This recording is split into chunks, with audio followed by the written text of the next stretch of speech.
Manifestation émaillée de violences, saccages et pillages de magasins. Depuis le mercredi 3 mars, le Sénégal est en proie à des heurts inhabituels. Derrière cette flambée de violence, l'arrestation d'un homme, un opposant. Pour comprendre, nous vous proposons de remonter la chronologie des faits. Début février, l'opposant Ousmane Sonko, arrivé 3e à la présidentielle de 2019, fait l'objet d'une plainte pour viol et menace de mort, plainte déposée par une employée d'un salon de beauté. Le député anti-système dénonce un complot et une tentative de liquidation politique de la part du président Macky Sall, destiné à ruiner ses projets présidentiels en 2024. Des premiers heurts éclatent. Nous sommes là aujourd'hui pour lancer un message fort au président Macky Sall, pour lui dire que nous n'accepterons pas aujourd'hui que Sonko soit sacrifié comme on l'a fait avec les autres opposants. Sonko est un patrimoine national qui porte un projet de société pour sortir le Sénégal dans l'ornière. Nous n'accepterons pas aujourd'hui qu'il soit bâillonné, qu'il soit intimidé, qu'il soit persécuté ou bien mis en prison comme on l'a fait avec les autres. Le 3 mars, Ousmane Sonko se rend en cortège au tribunal où il est convoqué pour répondre aux accusations de viol.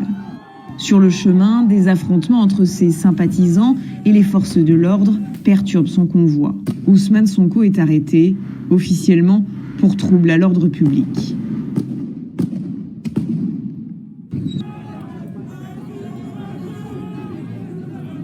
On est là pour supporter notre leader, le président Ousmane Sonko, mais surtout lutter pour la démocratie, pour la liberté, pour l'égalité, pour l'état de droit, pour toujours qu'on s'est battu.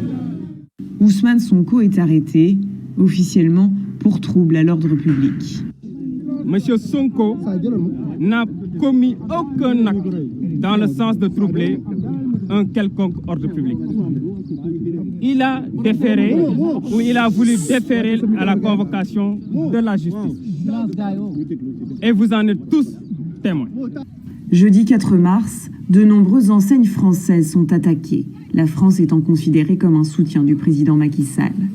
Les écoles françaises ferment, tout comme l'agence d'Air France. Ce qui s'est passé en ce moment-là, c'est alarmant, quoi. Parce que c'est nous les Sénégalais qui travaillent ici. C'est pas les Français.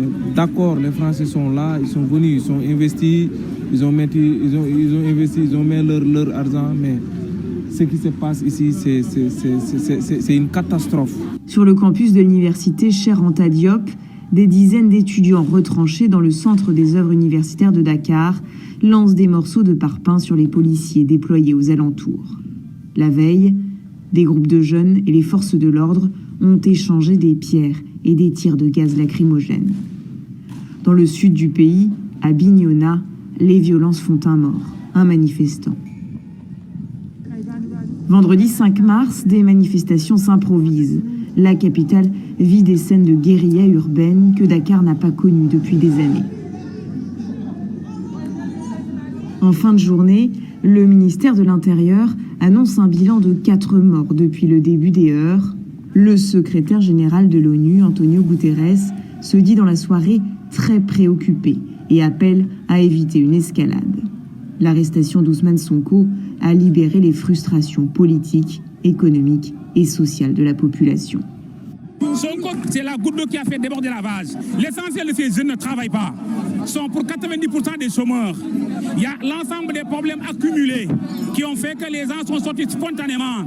Au-delà de la question de l'arrestation de Sonko, mais c'est une situation morose économique au niveau du Sénégal qui a fait que les gens sont sortis pour manifester leur ras-le-bol. C'est ça la vérité. Ce qui est en train de se passer ici au Sénégal, c'est la démocratie qui est en train d'être piétinée. Donc le président Macky Sall, nous lui avons fait confiance le 23 juin, on s'est battus tous pour qu'il accède au pouvoir. Et aujourd'hui, une fois au pouvoir, il fait le même jeu de tous les présidents africains. Toutes les personnes auteurs d'actes criminels seront recherchées, arrêtées, poursuivies et traduites devant la justice. Avec l'intensification de la campagne nationale de vaccination, nous nous mettons dans la perspective, et c'est une annonce que je vous fais, de la perspective donc de l'allègement du couvre-feu sanitaire. Samedi 6 mars, un collégien est tué lors de manifestations à Diaoubé, dans le sud du pays. C'est la 5e victime.